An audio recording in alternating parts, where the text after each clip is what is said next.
যাদের হাতের ওপরে এরকম কালো রয়েছে তারা এটা করবে, দেখবে অনেকটা পরিষ্কার হয়ে যাবে, কালো দাগটা চলে যাবে। লেবু নেবে, তবে একটু চিনি দেবে, মধু দেবে, তারপরে কলগেট দেবে, দিয়ে তা হাতের ওপরটা ঘষবে, 2-3 মিনিট ঘষবে, ঘষার পর ধুয়ে নেবে, দেখবে অনেকটা কালো দাগ চলে গেছে।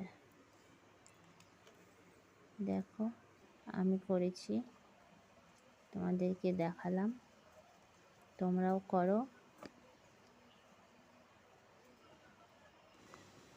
দেখো তারপরে বেশ পরিষ্কার হয়ে গেছে, অনেকটাই হয়েছে। দেখো আমার তো অনেকটা হয়েছে, তোমরাও করে দেখো, তোমাদেরও হবে।